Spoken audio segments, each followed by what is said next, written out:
This is real skiing. Real skiing on real mountains, on real snow, on real jumps, on real cliffs. Daily Free Ski Podcast, le podcast volontairement aigri. Salut les aigris, Daily Free Ski Podcast saison 2, on est là avec toute l'équipe de Bras Cassés. On accueille pour cet épisode celui qui, après avoir ridé aux quatre coins de la planète, est devenu l'ambassadeur du ski local. C'est l'un des binômes de la web-série la plus infâme du ski, à savoir Bon Appétit. Jamais sans son saucisson au sommet d'un run des Menuires. Il passe de Salomon à Élan sans se poser de questions du déclin de sa carrière. C'est le spécialiste mondial du ski trip à vélo aux grandes dames de Pierre Guyot, l'Hugo Clément du freeride, monsieur Victor Galuchot. Salut Victor. Salut. C'est solennel, droit. Petit portrait freeride que tu peux nous donner. Ta taille, ton poids, taille des skis que tu rides, la taille au patin, le serrage de tes fixes et le flex de tes pompes. Je fais 1m78 pour 73 kg en début d'hiver, 70 en fin d'hiver. La taille de mes skis tourne généralement autour de 1m90. Tu voulais savoir quoi? Mes pompes, idéalement autour de 150 de flex, mais pour la partie printanière avec beaucoup de rando, c'est assez dur de trouver ça. Et tu faisais partie, je crois que j'avais entendu l'histoire, tu faisais partie des gens qui mettaient des pins dans leurs chaussures aussi, non? Oui, j'ai fait ça. Chez Salomon, t'avais des chaussures de race où tu les ça se dit, tu les pinais? Tu les pinais, tes chaussures de race, 150 en rando, quoi. Oui, j'ai demandé ça pendant des années, pendant au moins 7 ans, je pense. Et puis à un moment, ils en ont vraiment eu marre que je les emmerde avec ça. Donc ils m'ont envoyé au prototypage et avec un mec, et ils ont dit vas-y, fais-les tes chaussures. Et aux grandes dames de Salomon, une fois que je les avais, il y a tout le team qui a dit mais nous aussi on veut ça. Donc il faut savoir qu'aujourd'hui, Salomon fait pour son team des pompes typées race. Donc avec un flex quand même important sans être non plus des baramines, avec des pins. T'as pas déposé de brevet? Non, j'ai pas les moyens. Putain, mais ça aurait payé la maison au Menuires. Ouais, peut-être. On n'avait pas fini, tu voulais... Ouais, le serrage des fixes justement. Quand tu mets des grosses faces là, tu serres à combien? Vite tous les jours, freeride station, serrage à entre 12 et 13. Anciennement en compétition, serrage 18. Et aujourd'hui, en pentraide, je bloque de toute façon. C'est des fixes bloqués, quoi. Ah ouais, 18. Et il m'arrivait de déchausser. Ça t'est arrivé de Oui, déchausser? à 18. À 18 ouais. Putain, c'est beau. Nous, on a regardé un peu ta carrière de skieur. Il y a eu 2 courses FIS en 2001. Et puis 2011, lancement de Bon Appétit. Et pendant ces 10 ans, entre 2001 et 2011, un vide intersidéral. Faut que tu nous racontes qu'est-ce qui s'est passé, comment tu t'es construit en tant que skieur là-dedans. Alors, parce que 2001, faire des feeds, ça compte. Ah ouais. C'est la trace que t'as laissée sur Internet, tu vois. Sur Internet, c'est la seule trace que t'as laissée à cette période. Alors les gars, vous avez pas assez bien bossé. Je suis désolé de vous le dire, mais je pense que c'est vers 2008, tu dois avoir des résultats sur le World Tour IFSA à l'époque. Je suis pas allé chercher. Vu que j'étais seul à bosser, je suis pas allé chercher du côté ça, que j'ai fait que la file. Donc je n'ai pas été très actif à ce moment-là, je vous l'accorde. Pour le fond de l'histoire, j'ai été en ski-études, j'ai été lassé de l'alpin comme beaucoup de jeunes. J'ai fait du coup le début de la FIS, mais clairement j'avais rien à y faire et j'en avais plus rien à cirer. Et je me suis mis en technique, hein, t'étais en géant? Ouais, je faisais du géant. Moi, j'aimais bien le géant. Ouais. Alors, j'aime bien le géant, j'aime pas la compétition. J'ai jamais trop été un compétiteur. D'ailleurs, j'ai été viré de ski-études. Parce que j'allais faire du ski avec un mec qui s'appelait Michael Monavaro qui faisait des bosses. Et en fait, nous, on montait, on aidait à tracer. Et puis après, je partais dans la forêt avec lui faire des 3-6 mute, influence monsieur JP Auclair, merci. Et tout ça pour te dire que lassé de compétition d'alpin, je sors de ça, je dis qu'est-ce que je vais faire de ma vie? J'aime le freeride, je vais faire des compètes de freeride. Je fais quelques top 10 sur ce qu'était le World Tour avant. Mais en fait, je me dis, t'es en train de faire ce que t'aimais pas dans l'alpin, t'es en train de le reproduire dans le freeride. Donc c'est pas le bon chemin. Et à ce moment-là, j'essaye un peu de faire des images et je signe mes premiers petits sponsors, dont Salomon. Et après, t'as la suite de l'histoire avec Bon App. Petit sponsor, Salomon. Petit sponsor dans les retombées financières. Non, mais moi, j'aimerais bien que tu nous dises quand même où t'es né, qui étaient tes parents et comment tout ça a commencé, quoi. C'est quoi ton premier jour sur des skis, tes premiers skis, revenir un tout petit peu en arrière quand même. Alors, tout petit peu, on revient au tout début. Ouais. Écoute, moi, je suis né à Lyon. C'est assez intéressant, c'est que mes parents, ma mère venait de Lille et mon père habitait dans l'Ain. Et c'était pas des gens qui étaient prédisposés à se retrouver à la montagne. Et en fait, les deux ont travaillé pour le Club Med. Et en travaillant pour le Club Med, ils ont un peu connu la vie au bord de l'océan et à la montagne. Ils faisaient des saisons comme ça et ils allaient un peu partout sur Terre, déjà dans leur vie de couple. Puis moi, j'ai une grande sœur, ils ont continué un peu quand elle est née. Et ils ont fini par dire on pose les bagages quelque part quand arrive le deuxième. Et ils ont fini par choisir la montagne et les menhirs. Les mémés, Voilà. les menhirs. Toi, t'es arrivé, t'es pas de là-bas. Est-ce que t'as été bien accueilli? Parce qu'on a un skieur des Belleville des Trois-Vallées qui nous a dit qu'il était mal accueilli et qu'on accueillait mal les gens là-bas. Alors, Michael, c'est pour toi. il est vrai que les gens sont très durs. Dans les belles villes, t'ouvres pas les portes comme ça. Mais je pense, comme dans tous les endroits où les gens sont durs, une fois que t'as ouvert les portes, elles sont bien ouvertes. C'est une déclaration d'amour aux Bellevillois. Ouais. Après, moi, je suis arrivé très tôt, donc j'ai pas vraiment eu ça à affronter. Comme a pu l'avoir peut-être un Guyot, c'est peut-être lui qui vous a parlé de ça, mais... Non, c'était Michael Bimbos qui disait ça. ouais. Et tant que je suis Non, sur... mais ça n'a rien à voir avec les gens, ça. Quand tous les autres, c'est le problème, c'est que c'est toi le problème. C'est ça, Et j'aime bien Mickaël. Ça commence. Mais justement, Michael, on trouve que tu passes ton temps dans les Trois-Vallées. T'as fait le buzz avec une vidéo d'Avalanche. T'es en train de faire des vidéos de rénovation de maison dans toutes tes stories. T'as une groupie de Bimbos. Et écoute, il a un chemin qui représente une certaine réussite, donc je le prends pas mal, ce que tu me dis. Et peut-être qu'on a traversé un peu les mêmes étapes de vie, enfin qu'on en parle effectivement. Parlons un peu des étapes justement Freeride World Tour de l'époque. Comment ça t'a forgé le skieur que t'es aujourd'hui? Alors moi, faire des compètes, ça m'a pas du tout forgé. Moi, j'aimais bien skier, j'étais content. Comme je te dis, je me suis fait virer de ski-études parce qu'en fait, j'allais tout le temps dehors faire le con parce que j'aimais glisser autrement que entre des portes. Je pense que c'est ça qui m'a forgé en fait. J'ai eu la chance quand même, c'est que dans mon ski club, il y avait un peu de la place pour ça. On avait notamment tout petit des coachs qui faisaient un peu des 3-6 et tu vois, c'est un peu ça qui a éveillé chez moi l'envie de faire le con, sauter et tout. Et je pense que c'est juste le temps et l'envie de faire ça qui m'a forgé. La compète en soi, comme je t'ai dit, moi, je n'étais pas un compétiteur, donc j'y suis allé. J'ai été d'écouter de l'alpin, j'ai fait ça en me disant « Ouais, ça va être mieux, c'est du freeride », sauf que c'est pareil, tu mets un dossard, t'attends ton tour. Et puis, même si, entre guillemets, il n'y a plus de porte, c'est quand même pas toi qui choisis la face. La face, elle fait entre 100 200 mètres de large si elle est grosse, tu vois. Et finalement, les possibilités sont pas non plus infinies. Donc ça m'a pas du tout forgé de faire ça. Ça m'a forgé mon avis qu'il fallait pas que je fasse de la compète. Et voilà. Par contre, ça s'est bien passé. Donc ce qui a été bénéfique avec ça, c'est que à cette époque, j'avais peu de partenaires. Où tu vois, j'avais une paire de skis gratos. Et forcément, quand tu tapes à la porte d'une marque et que tu dis bah moi j'ai déjà fait top 10 mondial sur ces compètes, le gars il a pas besoin d'aller vérifier comment tu skis quoi. Normalement, ouais. Justement, c'est la question d'après. C'était quoi ton idéal de ski? Enfin, ton idéal de skieur quand t'as commencé le freeride? Tu viens de la race. En plus, c'était un sport qui était assez naissant. En plus, on avait parlé un peu cet été sur Instagram où tu disais, où t'as mis les stories, tes débuts avec Dumder. C'est ça, hein, où tu t'es mis à la photo, t'as assez vite arrêté le freeride. Pour toi, c'est quoi l'idéal? Tu vois, quand t'avais cet âge-là, c'était du freeride engagé, des gros bacs. Moi, j'ai vraiment été bercé par MSP. Tu vois, j'avais une VHS qui s'appelle Six Sense, qui était un film qui m'en a mis plein la face quand j'étais gosse, tu vois. Je me souviens qu'à l'époque, c'était même dur de trouver où acheter ça et tout, tu vois. Et bref, moi, j'ai pris cette claque, tu vois. J'étais un peu...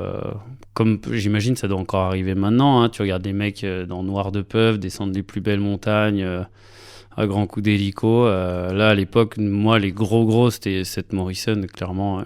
Je kiffais le rock. Lui, c'était un putain de punk qui scendait de ouf.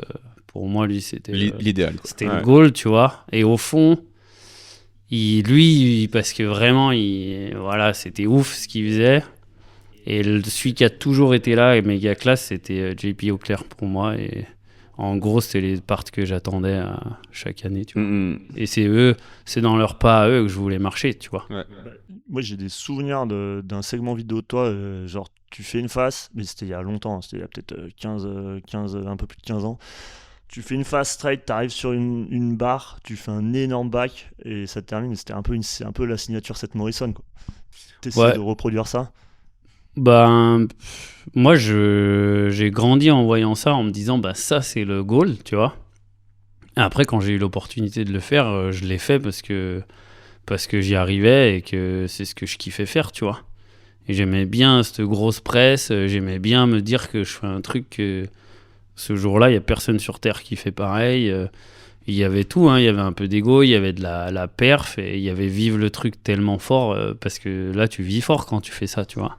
La montée d'adrénaline, elle pousse et fort. Ouais, tu vois, le plat-ventre, quand tu es en train de faire un bac sur une barre de 20 mètres, le temps que tu attends à plat-ventre, là, cette espèce de latence, elle est incroyable, tu vois. Et ça, tu peux pas le vivre autrement que... Il a le regard perdu dans le vague quand il dit ça. Il est nostalgique. Il se remet bas. Ouais, mais je suis nostalgique, c'est sûr. T'es comme un drogué, tu veux revivre l'instant, tu vois. C'est clair. Un bac. Et du coup, la vidéo va arriver parce que c'était un peu le pendant. Si tu faisais pas de la compète, tu pouvais aller faire de la vidéo. Avant Bonap, t'as fait de la vidéo toi tout seul de ton côté avec ton ordi, le petit montage comme on a un peu tous fait. Comment ça s'est matérialisé l'approche de la vidéo dans le ski? Franchement, montage à l'époque, non, parce que sincère, je pense que déjà j'avais pas d'ordi moi. Donc on parle quand même d'une autre époque, hein. Je suis plus tout jeune. T'avais pas un ordi ou ton téléphone où tu pouvais éditer un truc viteuf. Donc non, mais j'avais commencé à filmer par contre. J'avais commencé à filmer et notamment avec Nico Favre. Avant Bonap, on se connaissait déjà bien et on avait déjà filmé ensemble en fait. Et lui, il avait déjà commencé doucement sa carrière de caméraman et ça correspondait aussi au moment où moi je commençais doucement ma carrière de skieur. Et l'objectif de ces films, c'était quoi? À la base, c'était juste pour toi, pour te faire un bout des souvenirs? Moi, sincère, il faut savoir que dans ma carrière, je n'ai jamais eu d'objectif. Moi, j'allais au ski et voilà, c'est tout, tu vois. Mais aussi, je pense, un peu notre époque au début, comme avec Dom d'ailleurs, où t'as déjà un photographe, c'est stylé. Enfin, lui, en plus, Dom d'ailleurs, il a le réseau. Tu sais que tu vas être publié plus ou moins. Ça va être incroyable. Oui. Tu pars pour faire quelques photos. Ça n'existe plus aujourd'hui. Les jeunes, à la limite, ils partent pour faire une part Instagram, mais ça prend du temps, quoi. Toi, à l'époque, la bonne cliff, la bonne photo. Enfin, tu vois, c'était un peu le goal, quoi, faire les couvertures de magazines. C'était énorme, ouais. Et puis, c'était vraiment une chance, parce que Dom habitait dans les Bellevilles pendant un moment, hein, que j'ai eu cette chance-là. Et qu'on s'est rencontrés purement par ce côté géographique, et c'est tout, tu vois. Et lui, quand il est arrivé dans les Bellevilles, il a entendu parler d'un mec qui skiait pas mal. Il a dit, vas-y, je vais essayer de shooter une journée avec lui. Et puis, du coup, derrière, on a fait un nombre de journées pas possible. Mais clairement, maintenant que j'y repense, je sais même pas. Tu vois, normalement, un photographe, aujourd'hui, quand je bosse avec des photographes, ils ont une mission, tu vois. Tu leur dis, viens, on va shooter ça, c'est ça le brief. Tu restes 2 jours ensemble, le mec il facture à la marque, et puis c'est comme ça qu'il gagne sa vie, etc. Et en fait, là, Dom, il venait tous les jours. Et il disait, on va shooter, on skiait, on shootait. Voilà, je me suis retrouvé avec une quantité de photos démentielles, et forcément, après, ça a plu un peu dans les magazines. Et la famille, souvent, les parents, quand ils ont envie d'avoir une vie pour leurs enfants un peu plus sécurisés, quand ils voient leur gamin qui part skier tous les jours, faire des photos, il n'y avait pas forcément d'avenir de réseaux sociaux, de projets derrière. Ils disent quoi? Bah moi je comprends pas ce qu'ont fait mes parents, tu vois.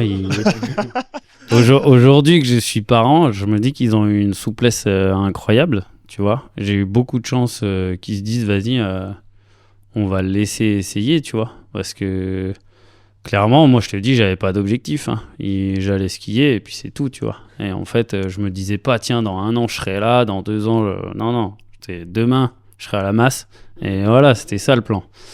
Donc ils ont été super souples. Je pense que d'un côté, ils se sont dit, écoute, il fait un peu ses études en même temps, ça passe. Ils savaient très bien que j'allais obtenir un diplôme de moniteur de ski. Donc je pense qu'ils se sont dit, ça va rouler, on le laisse s'amuser, quoi. On part sur Bon Appétit. Ouais, ça fait quand même partie de... Oh putain. Allez. Ça fait quand même partie de, je sais pas, 9 ans de ta vie, 10 ans de ta vie. Allez, les pieds dans le plat. Direct. Ouais, parce que c'est Vas-y, une question on a pas de temps à perdre. c'est vraiment une question que j'ai envie de te poser depuis des années. Et à chaque fois que je regardais des Bon Appétit, alors au bout d'un moment j'ai arrêté de regarder, mais Tu commences mal. ouais. Là, on est mal parti. Là, déjà. Pourquoi Victor, tu skis comme une luge à foin dans Bon Appétit, alors que t'es un skieur ultra solide en dehors? Et ça, au début, en fait, quand t'as commencé Bon Appétit, je connaissais pas trop, je connaissais plutôt Fab, parce que voilà, dans le ski. Et j'étais là, bon, bah, au début, vous scindez un peu dans Bon App. Les premières saisons, il y a un peu du ski quand même. Et plus en plus, ça se ramollissait. Et j'étais là, bon, bah, après, ils vieillissent, tu vois, ils ont plus envie de scinder, ils sont payés, ça change rien à leur life. Et après, tu sortais des petites rushs GoPro, des trucs à gauche à droite, où là, tu scindais fort. J'étais là, putain, dans ses vidéos perso, il fait des bagues sur des tables de 20 mètres. Bon App, il fait une saison à faire des virages à Rèche-Beaufort dans la forêt. Et ça me rendait ouf. J'étais là, mais pourquoi tu dégrades ton ski? J'étais là, mais pourquoi tu passes pour un skieur moyen alors que t'es trop fort? Et ouais, Quel bref. groupie. Non, mais ça me rendait ouf. J'étais là, mais pourquoi il. Ah, les pourquoi groupies, il fait ça normalement, ça parle pas comme ça. Mais... Bref, pourquoi? Alors, j'aime pas du tout la façon dont t'as posé ta question. Mais par contre, je comprends bien et c'est hyper intéressant. Et je pense que ça, c'est un truc que beaucoup de gens ne réalisent pas quand ils regardent Bon App. C'est qu'en fait, nous, on n'avait pas le temps. Nous, on n'avait pas le temps de... Pour moi, si tu veux faire des trucs vraiment beaux, notamment en ski, il faut que tu prennes le temps. Il faut que tu fasses du repérage. Il faut que tu trouves les bons endroits. Une fois que tu as trouvé les bons endroits, il faut que tu comprennes comment les skier. Et après, il faut que tu aies des conditions aussi. Nous, Bon App, faut quand même savoir que pendant les premières saisons, on livrait un épisode d'au moins 10 minutes toutes les 2 semaines. En gros, ça veut dire que tu pars, tu fais un jour de route suivant où tu vas, machin. Tu récupères ton invité, parce que nous, on avait à cœur de toujours avoir quelqu'un qu'on mettait en avant. Ça veut dire que tu es 3 ou 4, tu vois, à chaque fois à skier. On allait à un endroit en espérant trouver de la neige. Tu arrives à un endroit, tu connais pas. T'as 4 jours, 5 jours pour plier le truc. Il faut rentrer les images. Tu choisis les lignes un peu à la va-vite. Si c'est pas très bon, c'est pas très bon.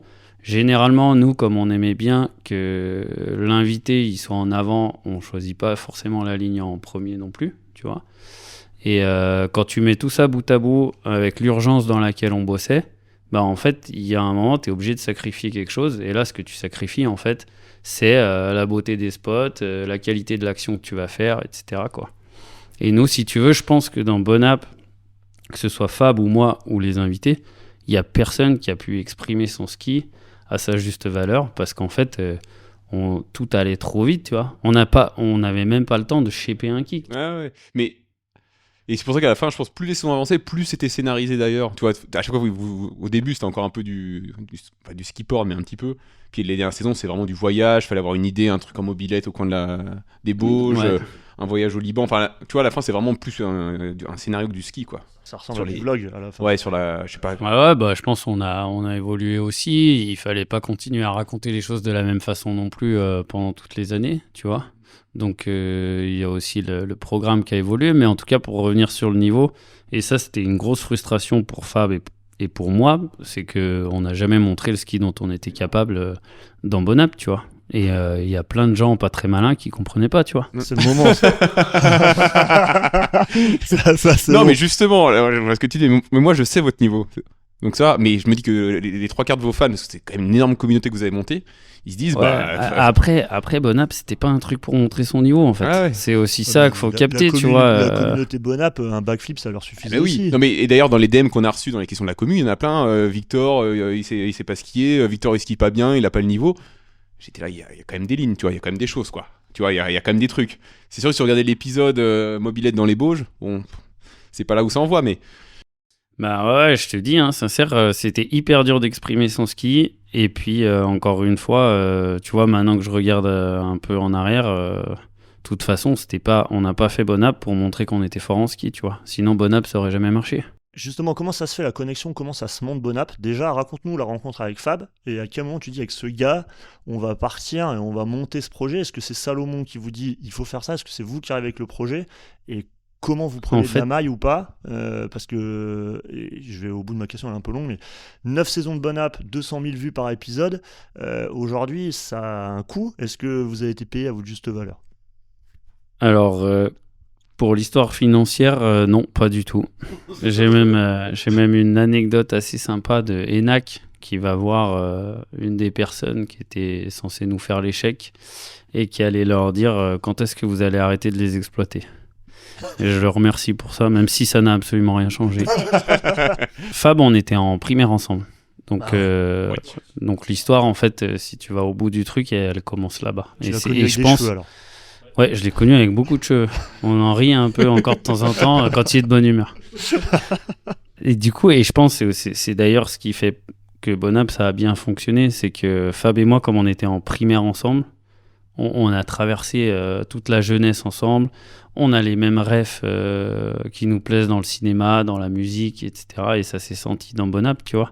Et c'est ce qui fait qu'il y avait une certaine alchimie. Et Nico, on le rencontre... Nico, c'est le caméraman. Ouais, c'est le caméraman, ouais. On le rencontre... Moi, j'avais déjà filmé un peu avec lui. Fab, il le connaissait, mais de très loin. Et en fait, avec ce qui passe, on fait un trip au Japon. Nico, à l'époque, il bosse pour Ride the Planet, qui était une boîte de prod qui, donc, chope le boulot. Et on se retrouve, en fait, c'est là que naît la team, en fait, tu vois. Et au Japon, on faisait déjà un peu un truc comme ça. Fallait délivrer des vidéos assez rapidement sur le trip, tu vois. Je crois on avait délivré 3 vidéos sur un trip d'un petit 15 jours, tu vois, un truc comme ça. Donc il y avait un peu la naissance du truc. Il y a le fait que l'équipe, ça a super bien marché. Et ça faisait un moment, et ça c'est Fab. Fab, ça a toujours été... quelqu'un qui gamberge beaucoup sur l'industrie du ski, sur une carrière, sur ce qui est cool à faire, etc.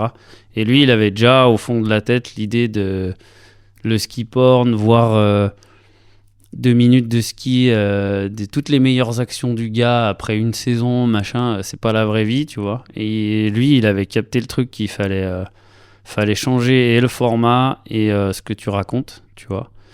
Et comme je te disais tout à l'heure, moi j'ai jamais eu de projet. T'as embarqué, passager clandestin. Et lui, il a dit viens, on va faire ça. Et moi je dis super. Et du coup, comment ça se concrétise avec Salomon? Comment le projet on était déjà tous les deux sponsorisés par Salomon. Ouais, okay, donc déjà ça aide. Et après, pendant que moi j'étais au surf, Fab il a fait des réunions. Et il s'est occupé de créer le budget, tout ça. Moi je planais à 4000 à cette époque. Et en fait, tout a été ficelé hyper bien par Fab et Nico jusqu'à lancer le projet, tu vois. Et en fait, moi, je me suis vraiment laissé porter. Après, j'avais une créativité, tout ce que tu veux, mais les pros, c'était eux, tu vois. Et le nom, ça vient d'où? Parce que c'est quand même vraiment chelou, quoi. En fait, quand on crée le truc, on ne sait pas si ça va rester français ou si ça peut rayonner plus gros, tu vois.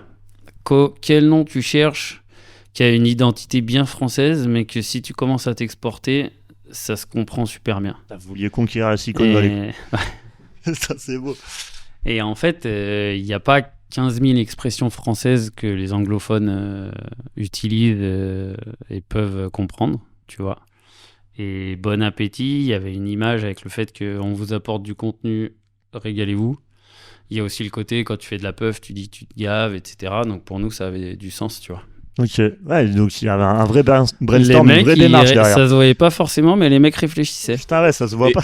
Et quand t'es embarqué dans le projet, tu pensais faire quoi? Faire 2-3 saisons et après passer à autre chose? Ou tu dis... Il savait pas, il te l'a dit, ouais, il a pas de but d'objectif. dans la vie. Mais non, mais c'est 10 ans de ta vie ou... Les professionnels qui étaient en train d'essayer de regarder loin disaient si ça fait 3 ans, c'est bien. C'était la com Salomon disait vous faites un truc, ça tient la route 3 ans, c'est cool. Savoir qu'à l'époque, il y avait quand même rien comme ça qui existait. Donc on avançait à tâtons et nous, tout sincèrement, avec Fab, on imaginait des choses, on avait des idées, des trucs qui nous faisaient marrer et tout, mais est-ce que ça va plaire aux gens tu vois, franchement, on allait vraiment dans l'inconnu, donc on s'était dit 3 ans, ce serait déjà beau, quoi. Moi, je me rappelle, quand vous avez sorti le teaser, on en parlait avec Woody. Moi, je l'ai pris premier degré. Enak voix off qui dit ouais le ski porn, les Français sont pas dedans, maintenant on va se mettre dedans, on a 2 jeunes qui vont arriver, t'as la porte du truc qui s'ouvre, les gars en combinaison Ça, c'est Armageddon, orange, orange Salomon, et je me dis putain enfin on va avoir des Français. Premier épisode, il y a pas de neige, vous faites des slash de Père Noël sur des mecs sur des téléskis, je dis putain mais c'est vraiment des connards, c'est nul leur truc. Je me suis fait arnaquer. Ouais, exactement, mais premier degré, j'avais aucun second degré sur le coup, parce que en fait je voulais vraiment avoir des Français qui brillent, et puis après je me suis vite rendu compte, alors vous avez eu l'important, vous avez eu l'espoir de l'exporter, mais moi le premier épisode je me suis dit ça s'exportera pas en dehors de la France. Ça restera en parenthèse. Là tu te rappelles de ce premier épisode? Ah bah bien sûr, ouais. Parce que Ouais, pour ouais. lancer Je me notre rappelle série, surtout y a de pas pire, je crois. la bande-annonce, où vraiment on s'était régalé, clairement. Parce que la bande-annonce, on s'était tracté en Harley, il y avait ce fameux shot du garage là, de la porte qui monte, et ça c'est gros cliché des films américains. Ah ça, oui, ça, ah c'est- oui, on l'avait ça, tourné. c'était Armageddon, tu vois. Avec les mecs en héros qui marchent là comme ça, et du coup on s'était vraiment régalé à faire ça. Alors évidemment, il fallait pas le prendre au premier degré. Ah, mais nous. Mais ouais, aucun recul. Après, c'est vrai que ce que tu disais tout à l'heure. Mais par contre, ce que disait Enak, là-dedans, c'était un constat qui était réel aussi. c'est pour ça que ça marchait bien. Et c'était il y a toujours eu cette grosse difficulté quand t'es skieur français, aussi bon sois-tu, d'aller percer chez les ricains, tu vois. Et clairement, il y a aussi de ça. Bonap, à un moment, en fait, c'est aussi pour prendre le contre-pied et dire les gars, c'est pas possible d'aller chez vous, bah nous on va faire, tu vois. Et- Bah, à part Pernin, y a personne vraiment qui a. Bah, tu vois, réussi. Enak, il a réussi, il y en a Oh. quelques-uns, tu vois. Et bah, Enak, il a eu des bons segments. Hein. Après, Jurégnier, c'est un des meilleurs exemples. Je veux dire, c'est une putain de légende, tu vois. Et lui, il a vraiment réussi. Mais tu vois, moi, ce que je voyais à cette époque, c'est que ceux qui essayaient de faire ça, ils s'épuisaient, ils dépensaient vraiment beaucoup d'argent. Et ils revenaient très frustrés, pardon. Typiquement, Fab, il a essayé, hein, il est allé avec Jus filmer en Alaska. Je sais pas si vous en racontez un peu les trucs, mais ils se sont fait arnaquer parce qu'ils ont essayé de booker des hélicos. Donc tu mets un billet de bientôt 10 000 balles pour avoir l'hélico. Et puis en fait, le jour en Alaska, ce qui est rare, où il y a la poudre, où le ciel est bleu, etc., bah, l'hélico, il s'était barré filmé avec une grosse boîte de prod. Et Si, puis si, eux, il nous l'a dit, raconté, mais il a pas dit qu'il y avait Ah. Fab maillot offert dans la carotte. Et en gros, voilà, moi je les voyais revenir. C'est sûr, ça te fait rêver, mais ils revenaient tous avec la haine, quoi. Parce que vraiment, ça se passait tout le temps mal.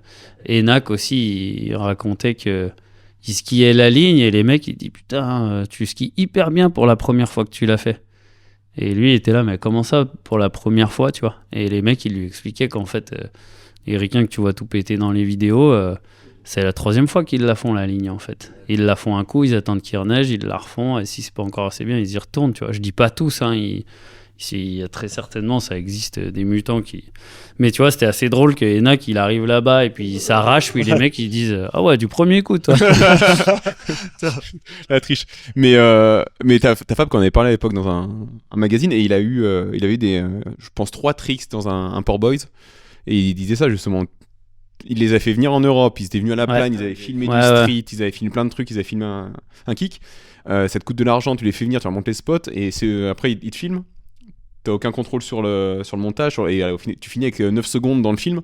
Ouais. Que t'es à moitié dégueulasse et en fait c'était Ouais, ça géré par le- complètement. le Fab, faire, il par avait le une énergie, mais de barjo, et franchement, il était très fort.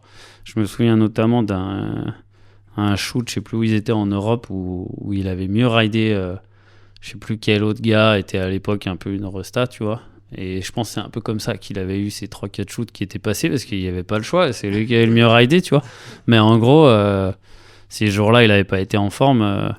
Il l'aurait foutu à la poubelle et puis voilà quoi. Donc ouais, tu vois, est-ce que ça valait le coup de mettre toute cette énergie Non, mais c'est là où effectivement vous avez été fort, c'est que vous avez créé un truc qui existait déjà pas trop à l'époque. Bon, c'était sur Zapix, après sur YouTube, mais une web série régulière française, très locale aussi, parce que tu vois, vous cachiez pas, vous faites des trucs au coin de la rue et je pense que les gens pouvaient s'identifier quoi. C'est pour ça que la communauté, je pense, votre Mais nous, communauté ça a faisait, grand aussi. ça faisait partie d'un des constats, c'était de dire, comme je vous disais tout à l'heure, la méga resta qui monte 2 minutes de son hiver, Le gars, il a claqué 50 000 balles, il a fait de l'hélico, il allait dans les meilleurs endroits de la Terre. C'est pas ça le ski, tu vois. Et nous, on a dit, en fait, c'est pas ça qu'il faut montrer aux gens. C'est pas comme ça que tu véhicules la passion du ski. Et c'est pas ça qu'on vit. On va montrer ce qu'on vit tous les jours, tu vois. Et en fait, heureusement que le ski, ça se résume pas à 2 minutes par an de banger, tu vois. Et en fait, c'est ce qu'on voulait montrer dans Bon Up, c'est qu'en skier avec des gens que tu apprécies, c'est trop bien. Il y a plein de profils de personnes dans le ski qui sont hyper intéressantes. C'est ce qu'on voulait montrer. Et aussi montrer que s'il pleut, tu vas au ski et en fait, tu te marres quand même. Et... Le côté beauf de Bon Up, c'est toi ou c'est Fab? C'était un joker. Les deux. 50-50. Si je peux te donner un indice, il écoute RMC. On peut peut-être passer aux questions de la commu. Allez, hein. question de la commu pour couper un question peu de la commu, on est parti. Les questions de la commu Daily Freeski.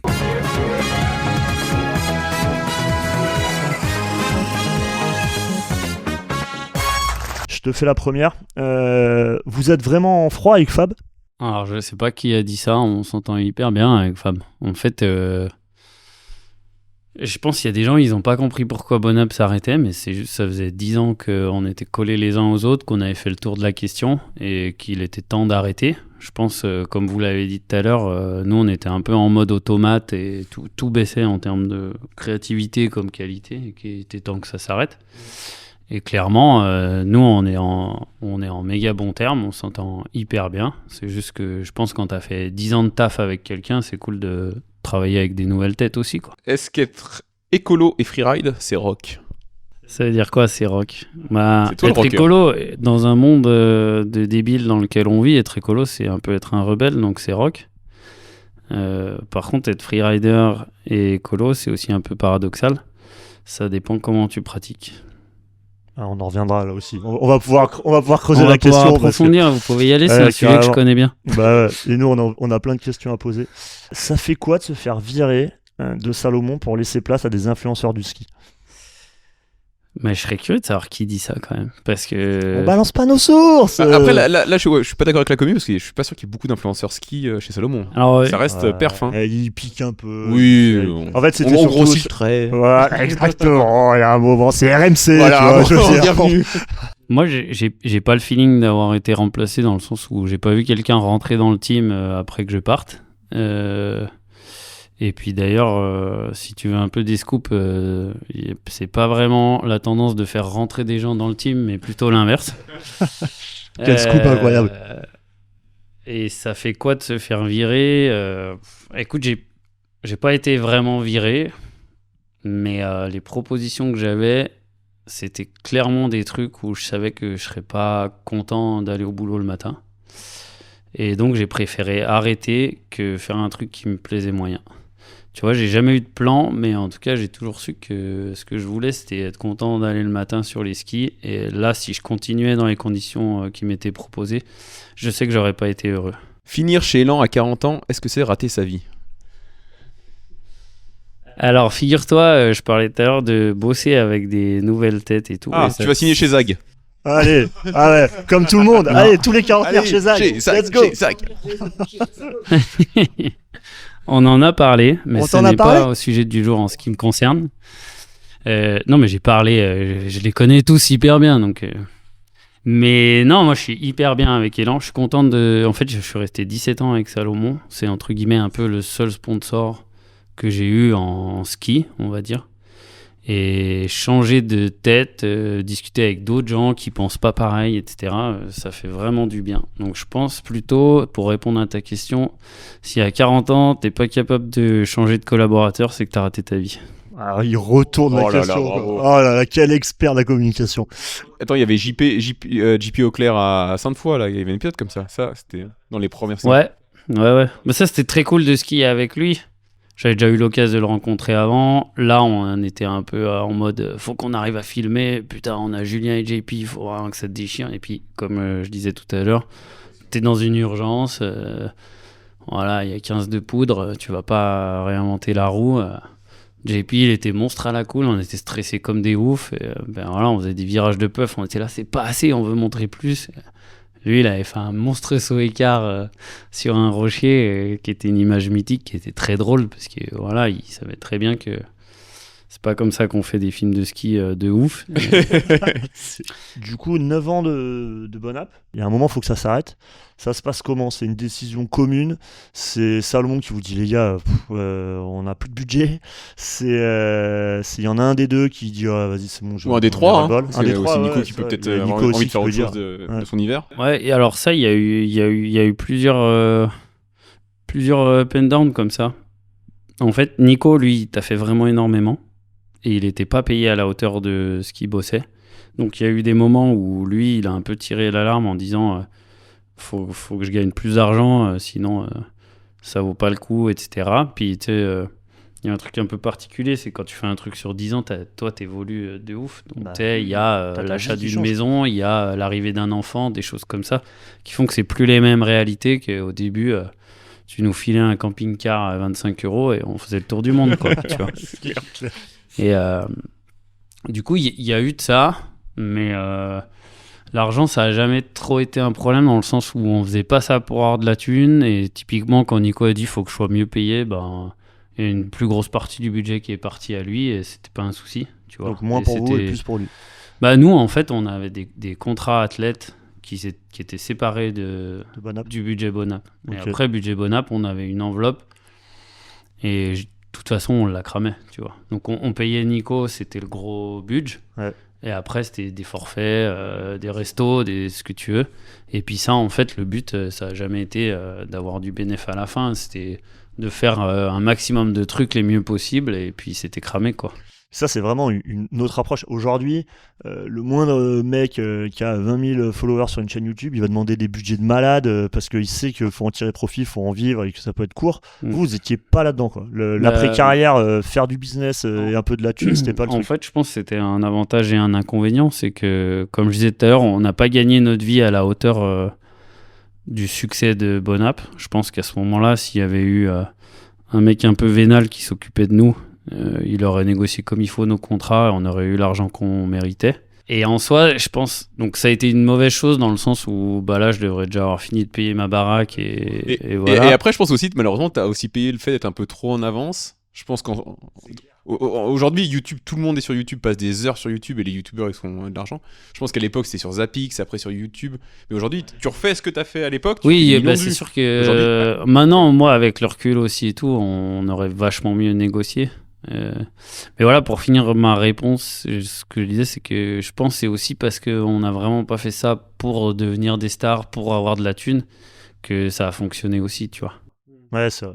Ouais, c'était pour... Mais du coup, les vues YouTube, ça vous a payé ou à cette époque-là, c'était pas assez monétisé ça Alors, servait à j'en rien. sais rien. Franchement, je sais pas. Non mais Fabre en l'argent. à l'époque ça valait rien. Hein. Non, mais Même là, hein. déjà, je sais pas comment à l'époque ça faisait. Nous, on a été longtemps sur Zapix aussi. Alors que Ah ouais. YouTube était déjà là, on était encore sur Zapix parce que c'était un peu dealé comme ça avec ce qui passe. Donc il y a eu une grosse période comme ça. Et après, je pense qu'il y a pas mal de musique qu'on utilisait qui n'était pas full libre de droit. Et du coup, YouTube, là, actuellement, ils doivent faire de la pub et puis financer un peu ces droits-là avec. Et moi, je me suis jamais posé cette question, tu vois. Ça a été un vrai changement pour tous ceux qui ont fait de la vidéo. Déjà, tout le monde mettait sur Zapix parce que c'était la communauté core et c'était là que tu voulais que la communauté ski voit ton film. YouTube, c'était pas vraiment pour ça. Et à un moment, sur YouTube, effectivement, si tu avais une musique qui n'était pas libre de droit, ils te la cuttaient. Je pense que maintenant, ils monétisent les artistes directement. Et du coup, bah, si tu voulais mettre des bons sons, bah, en fait, tu n'allais pas sur YouTube et tu mettais sur Zapix parce que Zapix, c'était beaucoup moins regardant. Mais nous, en fait, on faisait quand même gaffe. Hein. On a passé des heures à poncer les sites de musique libre de droit, ce qui est très chiant. C'est Surtout vraiment quand une t'aimes le partie rock. du boulot qui est pas ouf, tu vois. Parce que clairement, il faut écouter 200 merdes pour avoir un truc, ça passe, tu vois. Ah ouais, c'est Donc horrible. Ça. c'est très chiant à faire. Et nous, on a quand même pas mal joué le jeu. Et c'est vrai que le fonctionnement aujourd'hui de YouTube, si tu veux pas gagner de l'argent avec, tu peux te mettre des putains de sons de ouf et ils te le financent avec la pub. Je trouve que c'est pas si mal.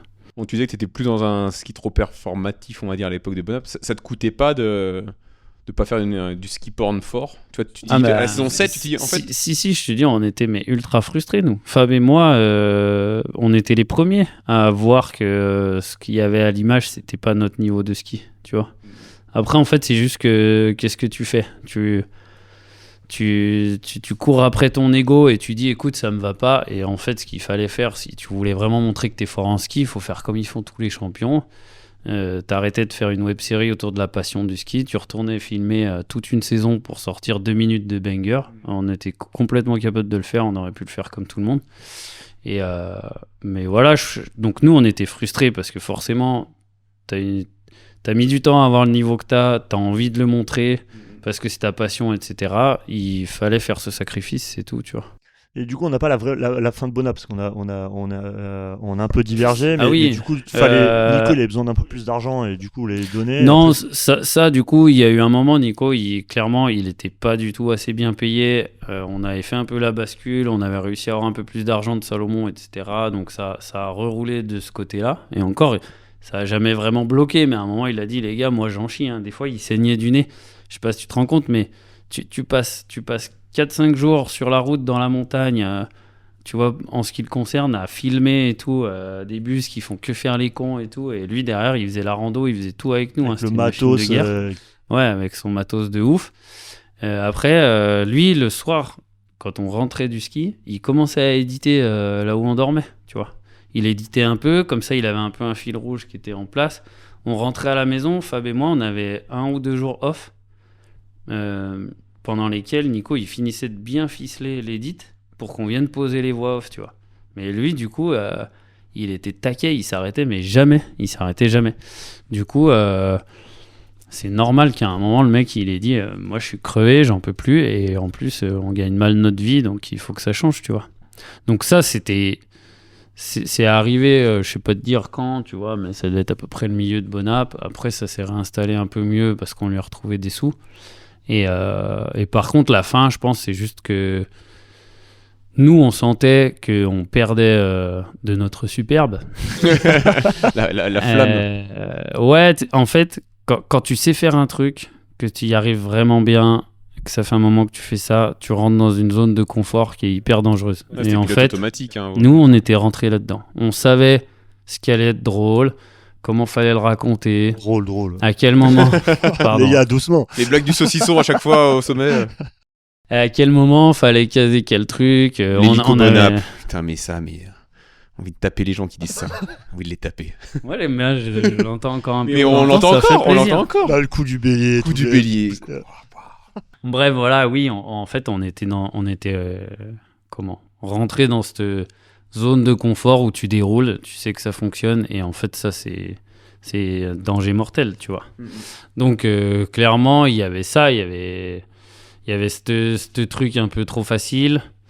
Il y avait aussi, comme je disais, c'est 10 ans de ta vie, donc t'attaques je sais pas quel âge j'avais, tu vois, mais bon, t'attaques à faire ce truc à 20 ans, quand t'en as 30, t'es plus pareil, tu vois, ou 25, 35, je sais plus te dire, je suis une brêle sur les dates, mais en gros, on avait aussi changé, et voilà, je pense qu'on avait fait le tour du truc, et il fallait que ça s'arrête.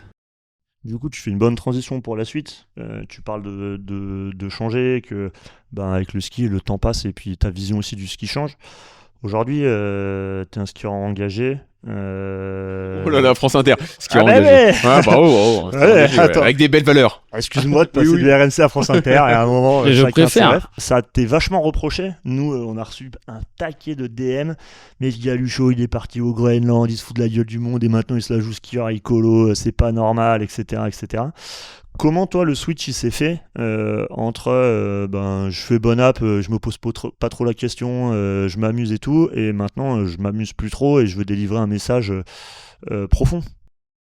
Alors je pense qu'il y a 2 trucs. Déjà dans Bonap on était déjà assez sensible. On a fait des épisodes qui s'appelaient l'épisode bio. Tu vois, donc même si on tournait à la rigolade, on avait fait des épisodes en vélo. On prenait très rarement l'avion dans Bonap, tu vois. Par rapport à un pro skieur qui va prendre l'avion 5-6 fois par an facilement, tu vois, nous, Bonap, soit on faisait un gros épisode où on partait, soit on était tout le temps en France. Donc en fait, ça, c'était peut-être moins assumer ou revendiquer, je sais pas comment le dire. C'était le manque mais de c'était budget déjà Salomon. là. Franchement, on n'avait pas à se plaindre du budget. Si on avait eu envie de prendre plus l'avion, on aurait pu, tu vois. Et on aurait fait plus gaffe sur d'autres trucs, on avait de quoi voyager. Non, mais du coup, c'était déjà là, donc il n'y a pas eu un switch Bonap, c'était la fête, et puis après, je me suis réveillé, tu vois. Moi, je pense que c'est un truc qui est en route chez moi depuis longtemps, parce que j'ai grandi dans la haie des Bellevilles, on avait le glacier de Valto, moi j'ai vu le ski d'été s'arrêter là-bas. Il y a eu plein de petits trucs comme ça dans la vie, même si au début, t'es pas très conscient, qui étaient un petit peu des indices, tu vois. Et finalement, c'est juste, je pense, en grandissant, en devenant plus sage, tu vois, j'entends de plus en plus parler de ça. Moi, j'y suis de plus en plus sensible. Après, il faut quand même pas être aveugle. Nos hivers, ils sont à chier par rapport aux hivers de nos parents, tu vois. Donc, il faut, à un moment, tu te rends forcément compte, à moins d'être complètement aveugle. Et donc, voilà, moi, je suis arrivé à un âge où je me suis dit, ok, je suis témoin de ça. Je suis aussi coupable de ça. Je change. Et après... j'ai une voix, j'ai une certaine notoriété, autant l'utiliser pour faire un truc bien et pas juste crier le coup du bélier à travers les montagnes, quoi. Mais c'était presque. Ouais, l'après Bonap, c'est presque. J'ai vu, moi, d'un extérieur, la renaissance de Victor.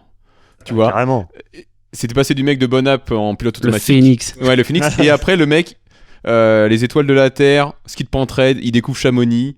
Et il raille tout seul. Enfin, toi, j'ai l'impression que t'as presque une deuxième carrière qui démarre. Ouais, mais complètement. En fait. L'homme qui a pas de plan de carrière, il est meilleur que Non, mais tous ceux il- qu'on avait. Et en plus, Non, mais je pense, c'est quand justement, si t'es pas un peu en train d'essayer de conduire et trop te projeter et que tu suis un peu ton cœur, il y a des trucs qui se passent et qui se mettent en place et qui sont bien. J'aime bien que tu dises que j'ai 2 carrières dans ma carrière. J'espère. Je pense que dans la vie, il faut essayer d'avoir plusieurs vies. Donc là, je suis dans une autre vie. Et oui, en fait, c'est tout con, mais tout à l'heure, on parlait de Bonap, il y avait une urgence. Il fallait délivrer beaucoup de vidéos, machin, et tu peux pas montrer ton niveau, et tu peux pas travailler la colorimétrie de ton film, et tu peux pas travailler le son et tout, parce que tout ça, ça va vite. Et en fait, moi, quand ça s'arrête, je me dis, ok, les gars, nous, ça fait 10 ans qu'on charbonne comme ça et qu'on travaille dans l'urgence. Là, je prends le temps qu'il faut, et je fais un truc beau, tu vois. Et du coup, j'ai le temps de montrer que je sais encore faire du ski. Et j'ai le temps de faire un truc qui est beau, dans des bonnes conditions, avec une bande-son qui déchire. Et donc, oui, il y a un peu une nouvelle facette qui arrive parce que je reprends le temps, c'est tout. Mais moi, je trouve ça presque marrant comparé à. Enfin, on cite beaucoup Salomon, mais du coup, il te proposait un deal un peu ambassadeur, ski test, tu vois, beaucoup. Enfin, juste influenceur, ambassadeur, machin, aidé. Et là, tu dis, bah non, moi je veux rester. En fait, ça fait 10 ans que je fais des vidéos tranquilles et maintenant tu refais des vidéos énervées. Tu vois, je trouve ça marrant en fait. Au moment où il te propose, allez, t'aurais pu, fin de carrière, tranquille, vas-y, tu vas faire des ski tests. Boum, le mec il se remet du ski de Pentraide à Cham à fond, des drones derrière. Enfin, bref, je trouve ça marrant de. Bah ouais, alors c'était vraiment pas. Il n'y avait pas de calcul dans ça, mais je pense après coup, je suis content parce que tu vois, Les Étoiles de la Terre sort l'année où je quitte Salomon. Et je pense que c'est un très beau film. Moi, j'estime que c'est ce que j'ai fait de plus beau dans ma carrière. Et finalement, j'espère qu'ils se disent, ah bah on a peut-être fait une connerie en le poussant dans les orties, tu vois. Bah, en tout cas, ceux qui n'ont pas vu les étoiles de la Terre, allez le voir. Et bah, déjà, le message est beau, le ski est engagé, et c'est cool. Et nous, on est sensibles à ça. On sait qu'on va se faire insulter dans les DM. Vous êtes des wokistes. Vous êtes des vendus. Vous êtes des vendus. Chiez-lui dessus à Galucho. Celui qui est parti au Groenland, mais massacrez-le et tout. Mais Il roule en voiture. il y a un moment, on est aussi de la même génération. On a des gamins, on se pose aussi des questions différemment. Et quand tu fais du ski et que effectivement le glacier des Deux Alpes est en train de crever, celui de Tignes aussi. Toute une partie du ski que tu as fait est en train de disparaître, tu peux pas ne pas te poser des questions. Bah ouais, je pense aujourd'hui, si t'aimes le ski et que tu continues à avoir un comportement qui a un impact aussi fort que quelqu'un qui va partout sur Terre pour montrer qu'il est bon en ski, comme pas mal de pro skieurs actuellement, t'es dans le faux, tu vois. Et dans un sens plus large, je pense que tout le monde, on se rend bien compte que les hivers sont de moins en moins beaux et ta passion du ski, elle doit quand même t'amener à te poser des questions là-dessus. Alors on repasse sur les questions de la commu et qui vont plein dans le thème. Les questions de la commu Daily Free Ski.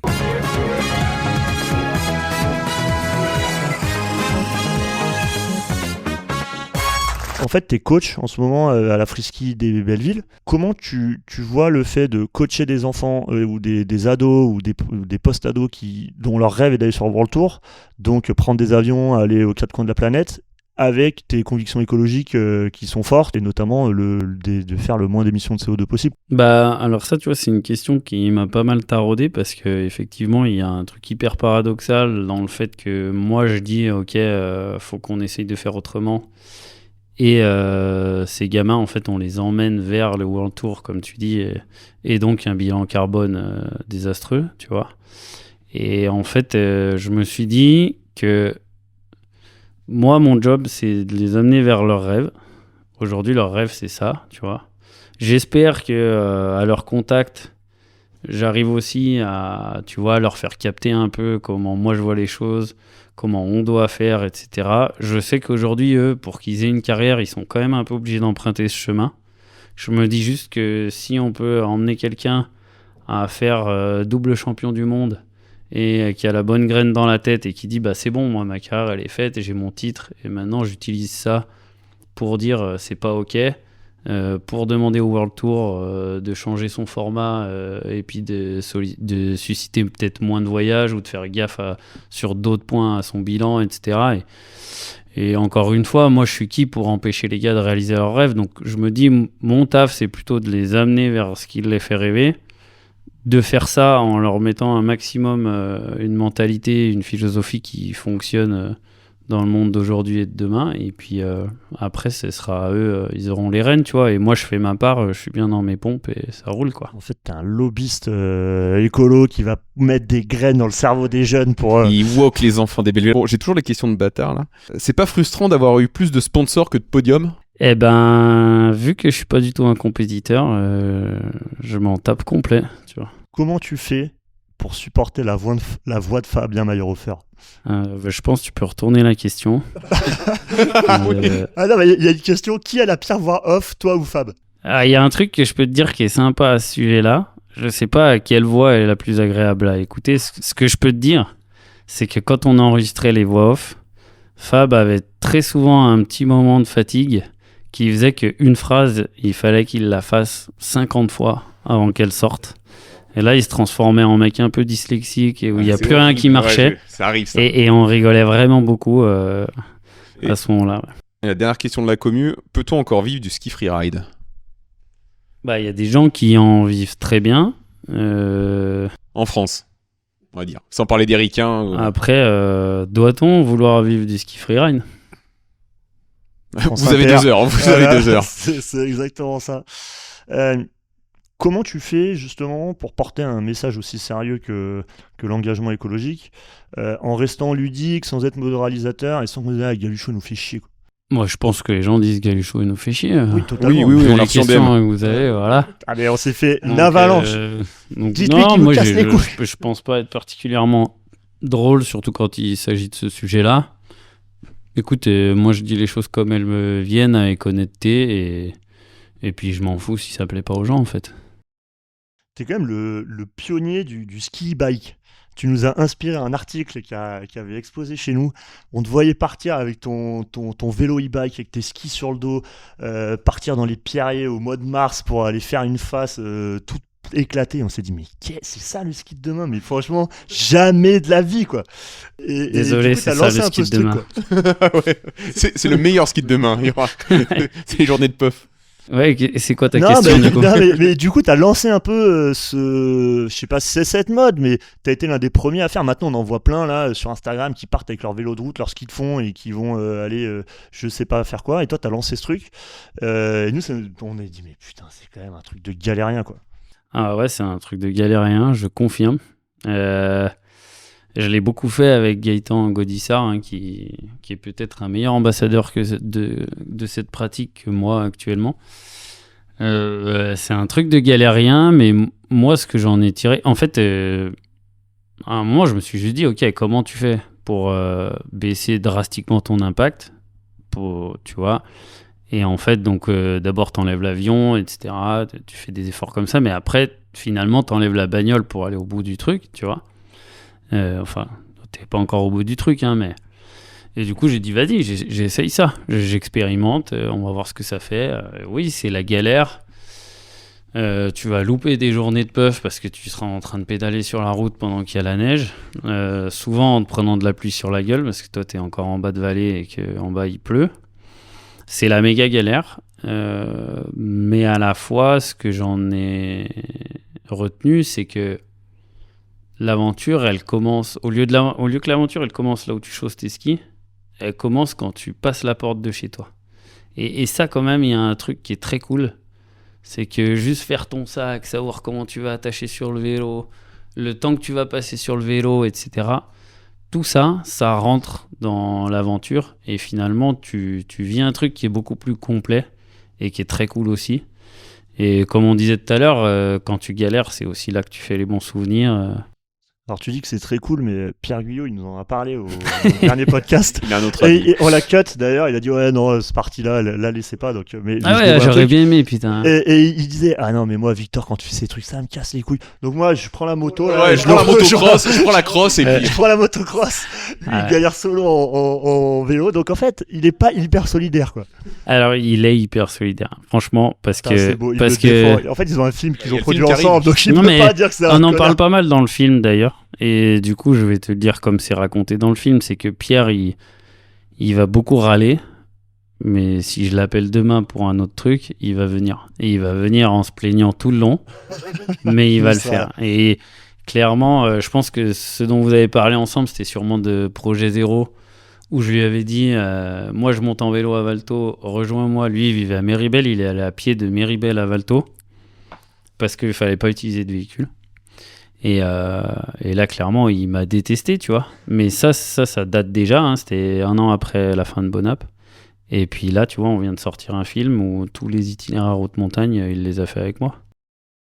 Tu peux nous parler un peu de ton film justement? Alors on l'a pas vu, autant Léo Slemet nous l'envoie, il est pro et tout, Il nous autant fait toi, confiance. tu Ah, mais sais moi, pas, comme vous tu m'avez veux pas invité envoyer. 5 minutes avant de venir, parce que On l'a vous avez, croisé parce que vous avez Ah oui. trouvé personne d'autre, on n'a pas eu le temps de bosser le truc, quoi.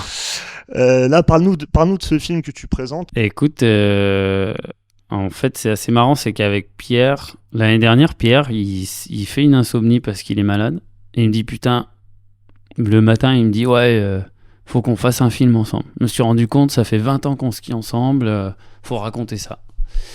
Et donc, on part de là, et puis en fait, on s'est dit, vas-y, comment on raconte ça? Et le film qu'on présente actuellement s'appelle Parallelo, et ça raconte 20 ans de ski avec le fameux Pierre Guyot. Donc on s'ennuie pas, et puis il y a toute l'évolution de notre vie, de notre pratique, jusqu'à les dernières lignes qu'on a fait ensemble à Cham à nouveau l'année dernière.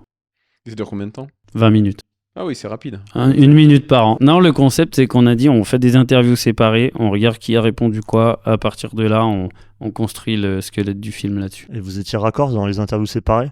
Ouais, on était raccord, ouais. Bah après, tu fais des interviews, tu poses forcément des questions qui orientent dans des directions similaires, tu vois. Mais après, c'était un peu, on va voir ce qu'il raconte, comment lui, il a vécu ce souvenir-là, comment lui, il a vécu celui-ci, puis on voit la richesse que ça crée. Et c'était assez intéressant, mais finalement, oui, ça se recoupe tout le temps, ce qu'on se dit, et du coup, c'était pas très compliqué à faire. Le message de fond, non, en fait, là, on est reparti sur un truc, pas de plan. Non, en fait, c'est juste que quand tu fais un objet comme ça, tu te rends compte que tu es en train de revenir sur 20 ans de ta vie et où tu n'as pas vu faire, mais l'amour d'un sport t'a rapproché d'une personne à un point qui n'existe pas dans la vie normale, tu vois. Et partager la passion du ski, bah, ça rend les amitiés complètement mutantes, et c'est ce qu'on a essayé de mettre en lumière, et c'est un peu ce qu'on essaye de faire passer dans le truc, c'est qu'on souhaite à tout le monde d'avoir un Pierre Guyot. Un copain de ski, quoi. Putain, c'est profond. C'est mignon, c'est beau. On arrive un peu à la fin de l'interview. Ouais, on là. arrive à la fin. C'est quoi la suite? T'as peut-être des projets, on te voit habillé là tout en Patagonia, t'as des projets avec eux. C'est quoi la suite après Parallelo? Si t'as prévu, parce que tu prévois pas toujours. Mais... Il y a des choses que j'ai envie de faire, il y a plein d'idées de films que j'ai. Maintenant, j'aime bien mettre la casquette de réalisateur aussi. Donc, je t'avoue que là, j'ai encore rien planifié, mais je compte encore raconter quelques histoires. On termine avec tu préfères, question courte, réponse courte. Courchevel ou Valto? Ah, Valto. Luke Pivot ou Salomon STH? Luke Pivot. Et Alors, attends. sache que... Ouais, là, il y a une histoire, parce qu'en fait, ce qui est marrant, là, parce que quand même 17 ans chez Salomon, c'est ce que tu dis, le moment où tout le monde a capté que Victor était plus chez Salomon, c'est quand il a foutu des pivots, parce qu'en fait, il y aurait des skis blancs, donc tout le monde pensait que c'était des proto-Salomon, et dans les commentaires Instagram, tout le monde était là, pourquoi il ride des pivots, t'es plus chez Salomon, c'est genre le... Alors oui, si tu peux même aller plus loin que ça, parce que je ridais des pivots quand j'étais chez Salomon. Ah bon? Et je pense que ça a bien aidé à m'a pousser dans les orties. Et je les peignais, et clairement, en fait, je voulais des fixes qui soient perf avec lesquels je puisse avoir le système Cast. Cast a fait un moment le système pour STH et pour les pivots. C'était plus le cas. Donc j'avais juste pas le choix. Sinon j'aurais fait en STH, ça allait bien. Et j'avais juste pas le choix. Et moi j'ai dit, j'irai pas charger les méga pentes en low-tech. Donc il me faut des fixes comme ça. Vous les avez pas chez Salomon, je ride en pivot. Et je les peignais. Et ça a été un gros bras de fer. Ils ont fini par un peu céder. Il y avait effectivement des skis qui étaient tout blancs. Je peignais les pivots blancs. Et puis, il y a eu 2-3 fois à l'édit des films où c'était très chiant de recadrer l'image Tu croppais. pour pas laisser rentrer la pivot dans le shot de GoPro, tu vois. Ah ouais, ah, mais j'avais Ouais. pas toute l'histoire même à l'époque. Et des pivots Sierra 18, ça déchausse quand même. Wow. Parce que là, La violence. la violence. Alors, ça, c'était... je pense, là, à mon avis, c'était une des premières compètes que je faisais. Il y avait une compète à Courches, sur la Lose, ça s'appelait. Et j'avais fait un gros bac. Et j'avais perdu un ski en réception alors que j'avais bien plaqué, mais il était parti, tu vois. Avec une fixe à 18, effectivement. Putain, c'est beau. Parce que pour les petits puristes, il faut régler un peu moins une pivot qu'une STH. Ouais, une pivot, c'est quand même. Ça, Une c'est- pivot, pour que ça c'est- sorte, faut quand même y aller, quoi. Dans tous les cas, je ne conseille pas de régler ses fixes à 18. Non, ça, Quand- c'est sûr. Même quand on fait 70 kilos. Après, voilà, en pentraide, comme je disais tout à l'heure, tu bloques, ça bouge pas. Il t'as vaut pas se faire un envie, genou que bah, dévisser. je préfère, ouais.